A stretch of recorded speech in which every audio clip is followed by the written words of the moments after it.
sa ulo ng mga balita. Estudyante ng Kolehiyo San Agustin, Makati, duguan matapos ang pag-atake ng schoolmate.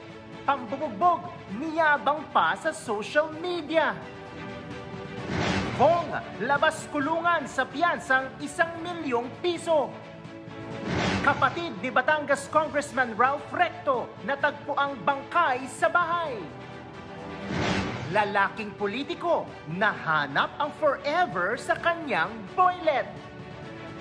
At Sofia Andres, pinainit ang Disyembre sa super sexing T-back bikini.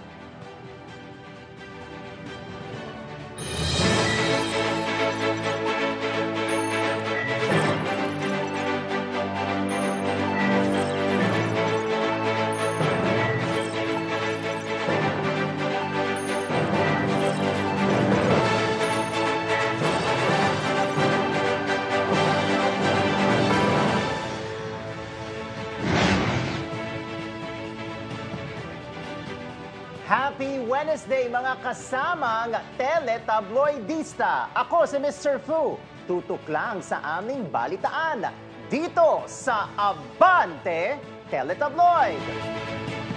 Bugbog sarado ang isang dayuhang estudyante ng Colegio de San Agustin, Makati matapos itong tirahin sa ulo gamit ang brass knuckles. Inatake siya ng kanyang schoolmate na bukod sa kilalang bully ay tila may issue rin sa diskriminasyon. May report si Kim Mangunay.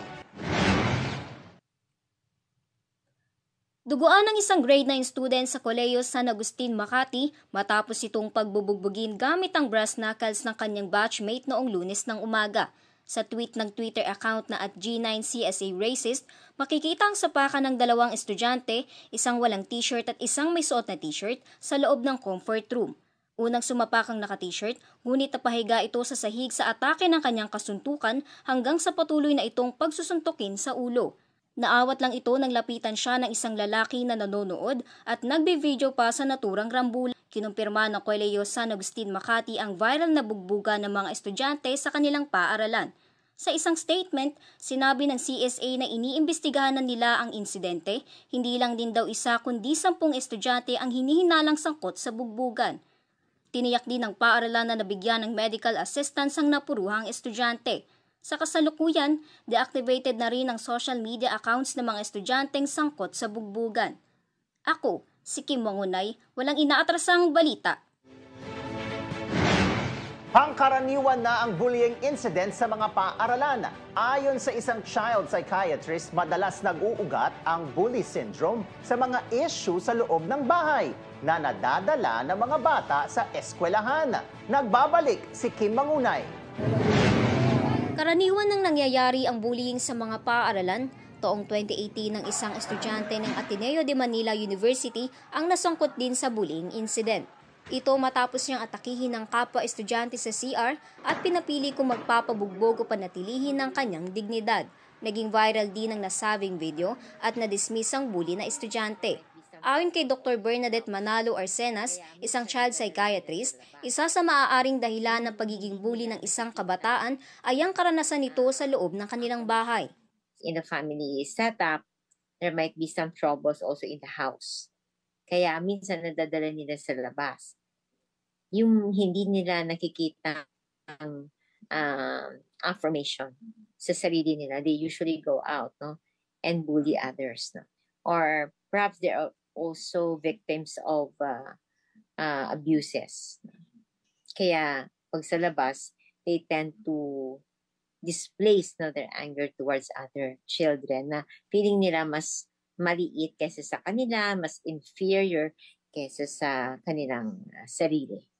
Ayon kay Arcenas, dapat magsilbing magandang ehemplo ang mga magulang sa kanilang mga anak. Everything starts in the house, yeah. The foundation of values, behavior, and the formation of who they would be starts from the home. And where do they get those values and behavior? Especially sa family. Hinikayat din ni Arcenas sa mga magulang na huwag iasa sa ibang tao ang pag-aalaga sa mga anak. Sa halip, bigyan sila ng sapat na pag-aalaga, atensyon at pagmamahal. May masamang epekto rin ito sa mental health ng mga kabataang nabubuli tulad ng pagkakaroon ng trauma, takot at guilty sa kanilang sarili. Kaya payo ni Dr. Arsenas, the victims ng bully, importante that you should not hide it, no? Ireklamo nyo kaagad sa principal or sa admin para maagapan kaagad, and also make yourself be prepared, no? Meaning to say, be strong. Some they would go into physical defenses for themselves, no? Or just in case mangyari yun. Mas importante din na you know how to take care of yourself physically. It doesn't mean na makipag-away ka, no? It means that you learn how to defend yourself and don't ever allow people to bully you. May pananagutan din aniya ang mga magulang at school administration dahil sila umano ang dapat na nangangalaga at nagdidisiplina sa mga kabataan. Ako, si Kim Mangunay, walang inaatrasang balita.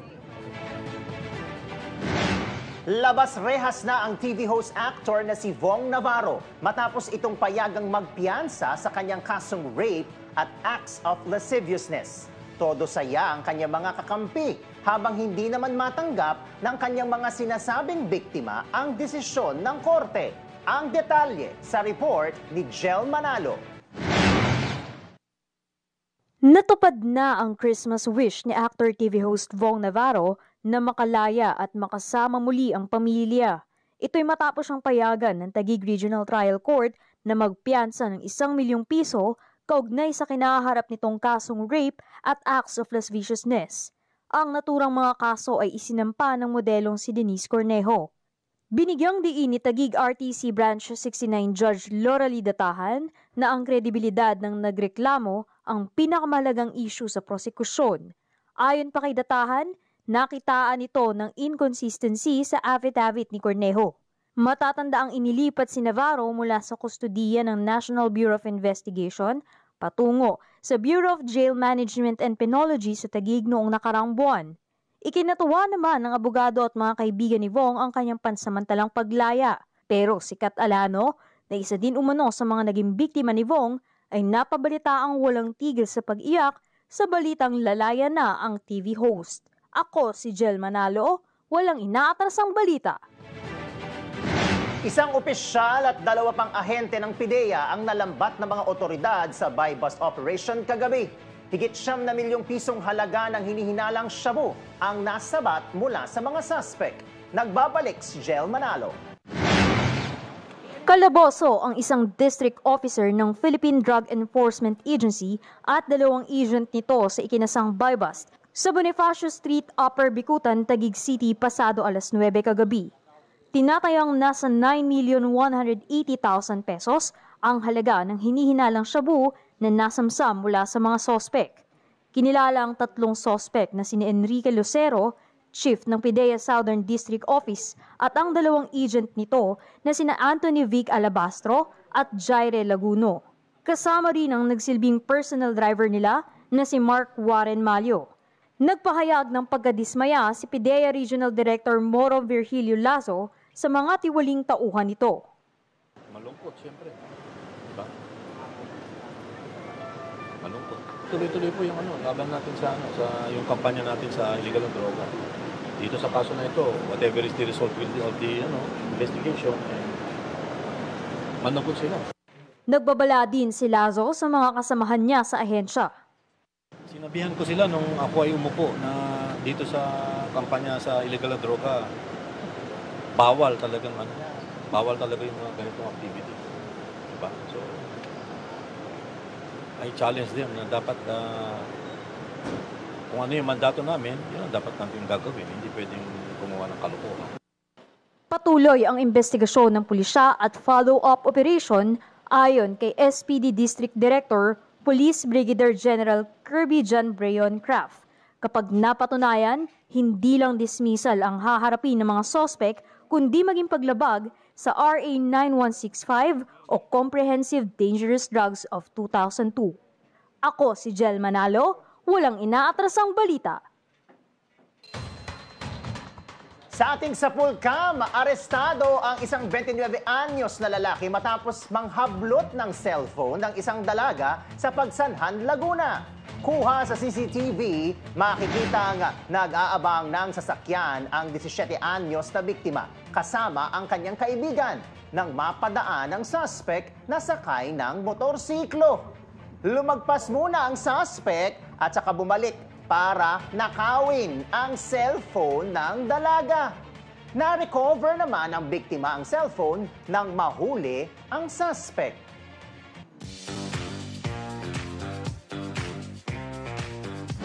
Para-paraan si Kuya. Viral ngayon ang kakaibang paraffol ng Philippine Mortuary Association sa kanilang annual convention at Christmas party kamakailan. Imbis kasi na mga kagamitang pambahay, gadgets o gift certificates ang papremyo, 9 na kabaong at 20 marble urns lang naman ang raffle prizes.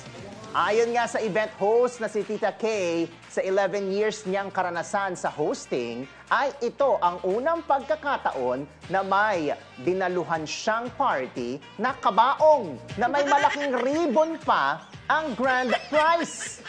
Ang mga kabaong ay nagkakahalaga umano ng 44,000 pesos hanggang 2 million pesos. So alam nyo na sa Christmas party natin. Nako, may malaking ribbon. De, tibak daw ipamimigay. Susunod, mag-asawa sa Laguna, nag-away sa pera. Mister, tinodas ang sarili matapos saksakin si Mrs. At buntis sa Mexico, patay matapos hiwain ang tiyan at nakawin ang sanggol sa sinapupunan. Tutok lang dito sa Abante Teletabloid.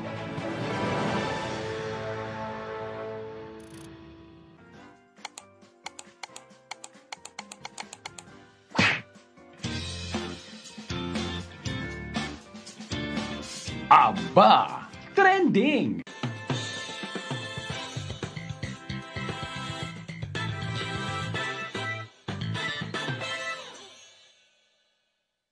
Higit sa tapang, malasakit.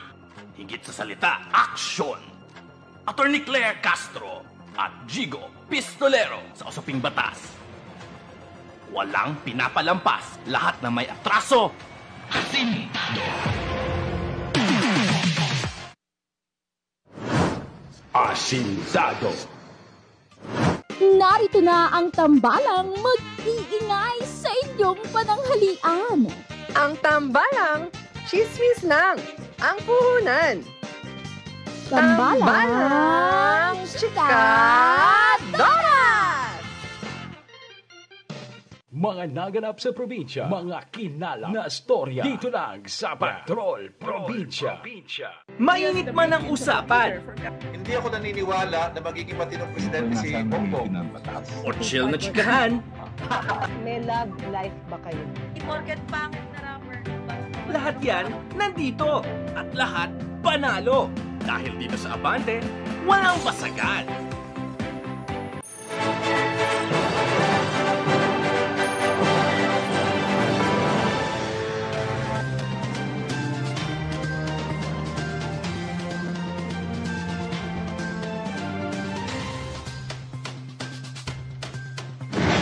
Pinaniniwala ang nagpakamatay sa pamamagitan ng pagbaril sa kanyang dibdib si dating Batangas Vice Governor Ricky Recto. Natagpuan ang naaagnas nitong bangkay sa loob ng kanyang bahay sa Pasig City noong Lunes ng gabi.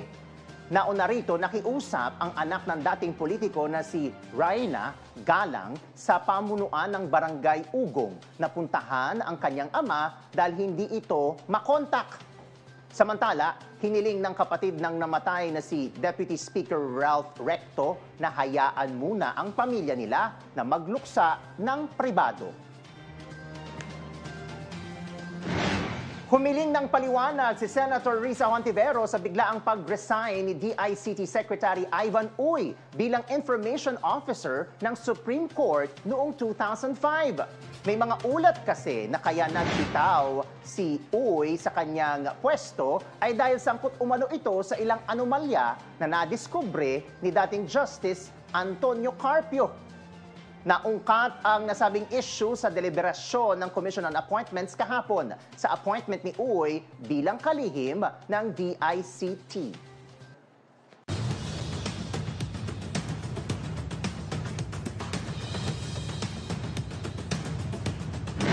Away mag-asawa na uwi sa madugong trahedya. Winakasan ng isang mister sa Laguna ang kanyang buhay matapos saksakin ang kanyang misis dahil sa pera. May report si Ilo Dagos.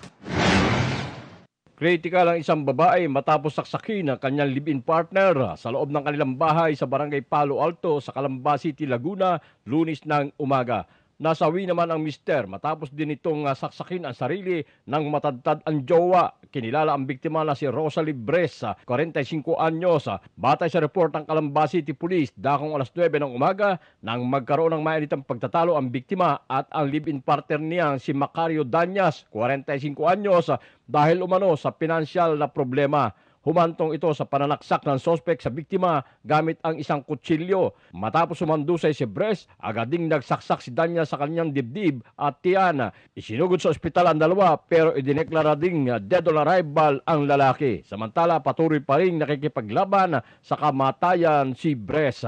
Ako, si Ilo Dagos, walang inaatrasang balita. Napalitan ng umaalingaw-ngaw na mga putok ng baril ang dapat sana'y masayang Christmas lighting kagabi sa Cotabato City. Napag-alaman na isang security guard ang nagpaputok ng baril habang hinahabol ang isang magnanakaw ng tsokolate sa isang convenience store. Ayon kay Police Colonel Kerobin Manalag Jr., itinuturing itong indiscriminate firing at mananagot ang lumabag na sibilyan.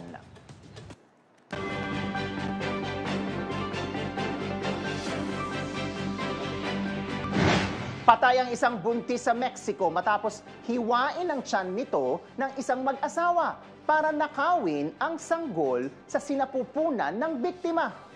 Napag-alaman na baog ang babaeng suspect kaya nagkasundo ito at ang kanyang asawa na mangidnap na lang ng isang buntis at ariing anak ang sanggol nito. Hawak pa ng mag-asawang suspect ang sanggol nang dakpin sila ng mga otoridad. Nahaharap naman sa kasong kidnapping at femicide ang mga suspect.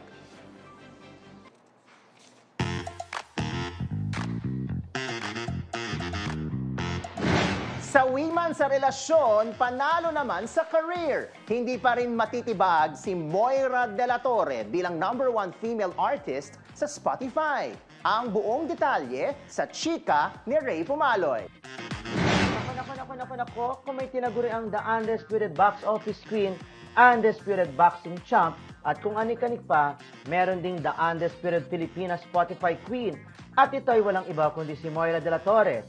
Si Moira ang tinanghal na Spotify #1 most streamed OPM female artist sa Pilipinas sa taong 2022. Nakaposte sa social media ng Chart Data PH ang titulong ito ng kapamilya star at sabi, Moira De La Torre is crowned Spotify's #1 most streamed OPM female artist in the Philippines. #Spotify Rap. Ipinaskill ni Moira sa kanyang Instagram ang pasasalamat nito sa mga fans, kalakip ang post ng Chart Data PH sa kanya. Ipinangalandakan din ng Idol Philippines judge na 7 taon na niyang hawak ang pwesto bilang most streamed Pinay artist at ang pagiging top lister niya sa lahat ng kapwa nito OPM artist. Ani pa ni Moira, unbelievable. Thank you for making your most streamed Filipino artist for 6 consecutive years now. 4th on your overall Filipino artist on Spotify PH on all time. I can't take you enough. I love you guys more than I can express. Thank you again. #Spotify Rap. Humakot ng 2,150,473 si Moira na listener sa kanyang playlist. 3,532,418 sa time-saved songs.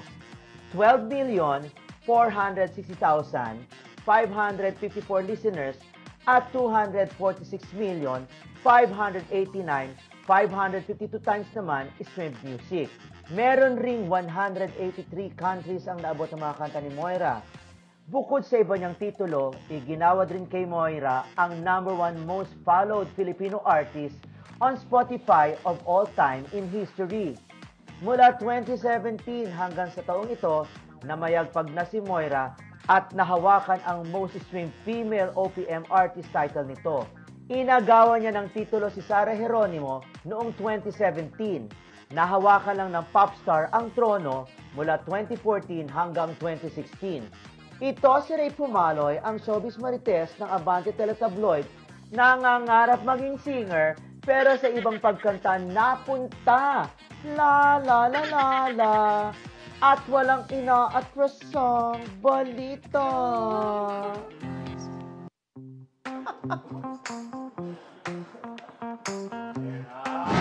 Eh, balitang-balita naman, Ray, magaling ka naman dun sa pagkantang ano, ganon. Oh, la la la la la, la la la. Sa ating anak ng... Sinay Itay! Nako, lalaking politiko. Bakit parang payat? Nakahanap daw ng forever sa isang boylet.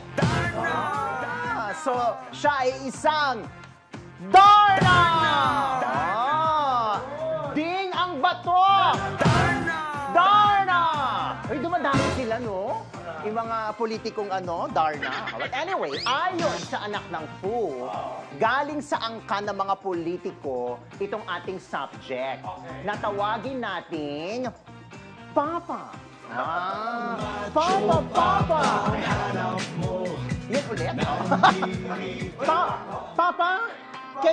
Can you hear me, Papa?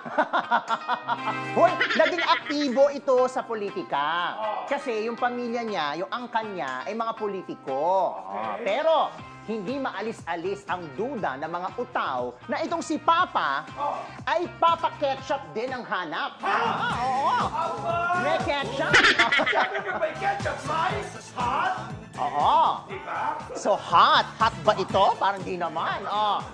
Pero, itong si Papa, may misis. May misis? Oo. Si Papa? Correct!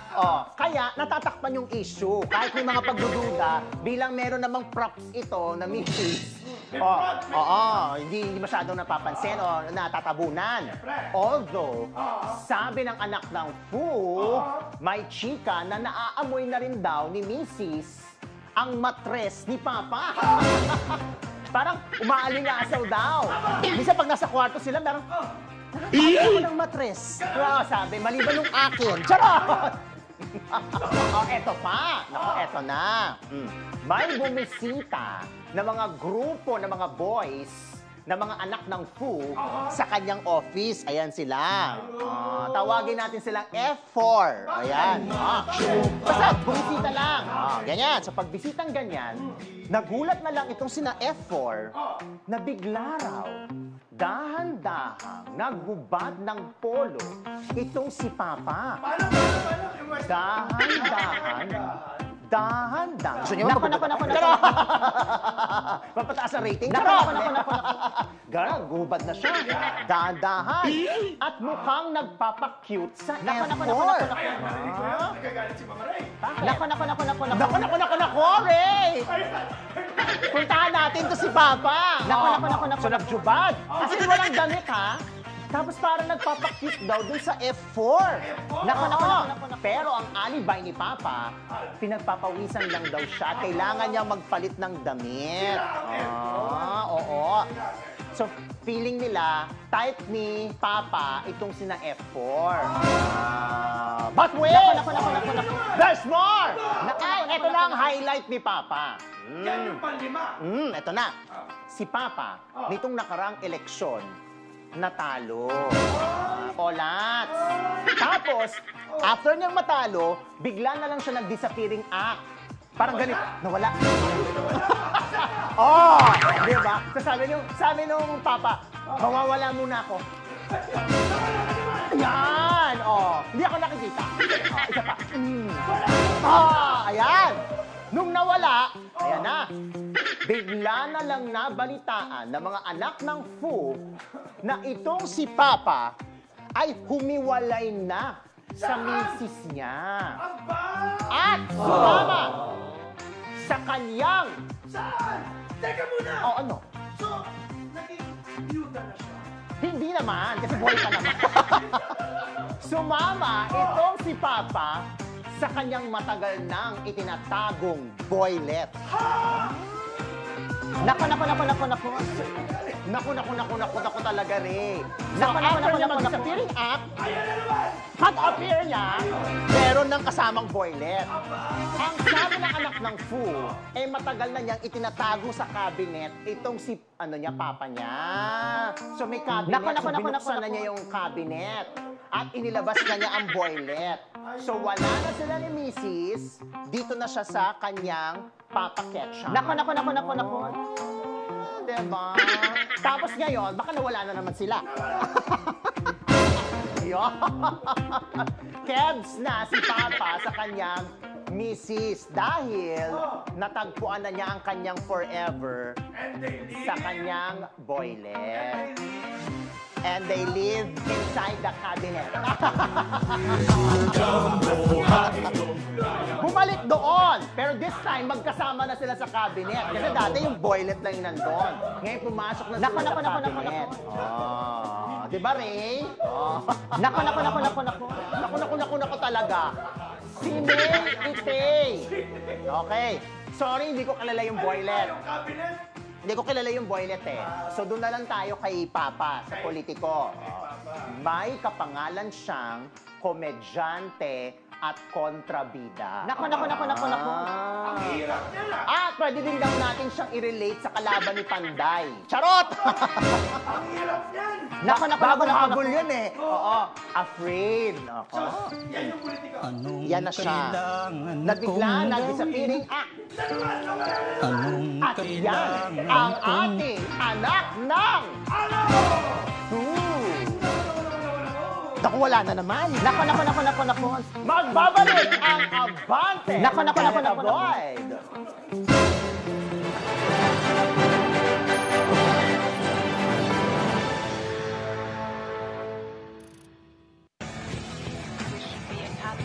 Double. The Karen for Soto. It's there. Oh, beautiful. Finish from Soto. Consider a surprise, 94 kilograms for her first lift.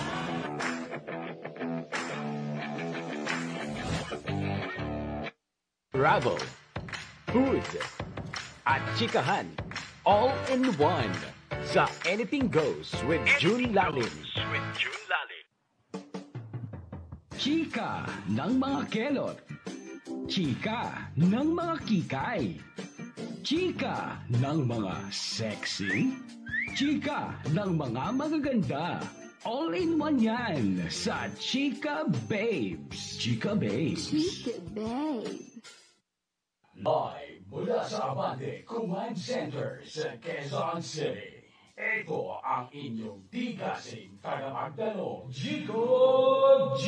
Para sa Jigo Live. Jigo Live! Tonight, L na L, kasama sina Chupa May, Noni Nicasio at Roldan Castro. Naghahanap ka ba ng tugtugang Pinoy? Astig na Pinoy artist, baladir man o banda, ito ang sagot yan. Tunog Pinoy, Tunog Abante. Tunog Pinoy, Tunog Abante.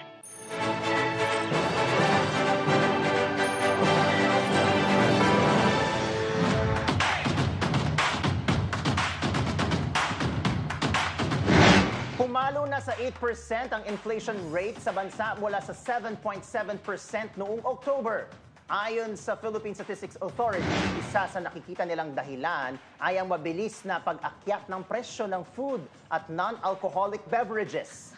Sa kabilang banda, nagpakita naman ng mabagal na pagtaas ng presyo ang ilang mga produkto tulad ng mais at meat products. Nasamsam ng Department of Agriculture ang 63 million pesos na halaga ng shipment ng frozen meat products sa Manila International Container Port. Ayon sa DA, galing pa ang shipment sa Hong Kong at China. naghahanda na umano ang DA ng asunto laban sa mga taong nasa likod ng pagpuslit ng agricultural products. Ginawang mas accessible ng Robinsons Land Corporation ang kabubukas lamang na Robinsons Gapan sa Nueva Ecija para sa mga kalapit nitong lungsod. Ginawa ring inspirasyon ng Robinsons Land ang rice crop para sa disenyo ng bagong mall. Sinasabing sinadya ito para makalikha ng kapansing-pansing palatandaan ng identity ng bayan.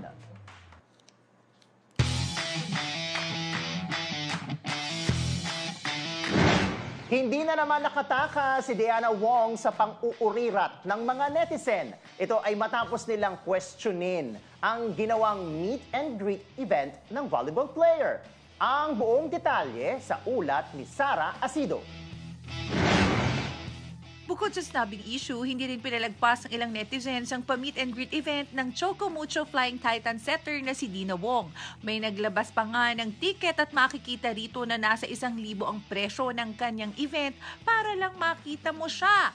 Pero noon kasi nagsagawa ito ng isang fundraising event para sa medication ng kanyang ama. Pero ngayon, tila ba umalma na ang ilang netizens at kwenestyon kung bakit kailangan mo pang magbayad para lang makita si Wong. Banat nga ng ilan, kaya raw pala ito nagsusuplada sa fans dahil wala raw bayad. May nagsabi pa nga na hindi to dapat tularan at dapat i-boycott na dahil sa kanyang ugaling taglay.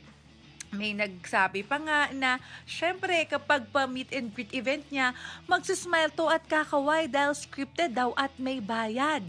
Grabe no, talagang hindi na tinantanan ng netizens itong si Dina Wong. Ako si Sara Asido, ang inyong teletabloid reporter, walang inaatrasang balita.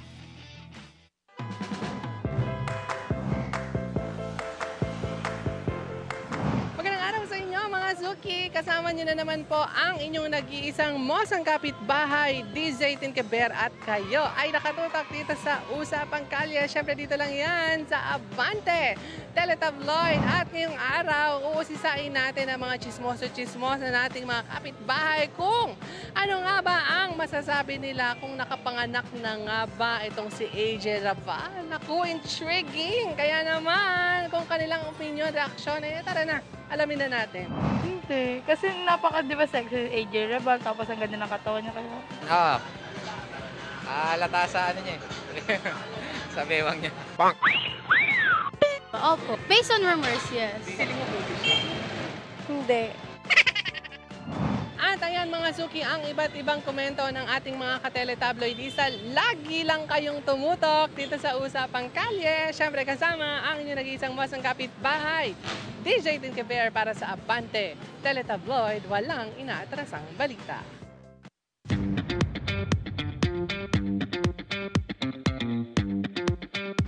Kayo, nirelate nyo si AJ Rabal sa sibuyas, ha? Nabasa ko yon. Pinagpestan ngayon sa Instagram ang ibinahaging video ni kapamilya star Sofia Andres, kung saan kitang-kita ang kanyang puwet! Ayan na! Roll video! Nakasuot ng tibak, style na two-piece bikini si Sofia habang umaaraw sa isang beach na akala mo'y rumarampa sa isang swimsuit competition. Bumuhos naman ang samot-saring positive comments sa post dahil ayon sa mga internet marites, alagang-alaga pa rin ng actress ang kanyang bombshell body. Oh, in fairness. Nawala yung mga cameraman ko, pumunta doon sa tibak ni Sofia. Ano, exit frame na kayo dyan. O, basta sa Christmas party, ang costume daw tibak. Lahat. Tibak din. Kabaong. At iyan ang mga balitang nakalap ng Abante Team. Susunod na po ang i-Abante mo kasama sina Sol Aragones at Jigo Postolero. Ako si Mr. Fu at ito ang Abante Teletabloid.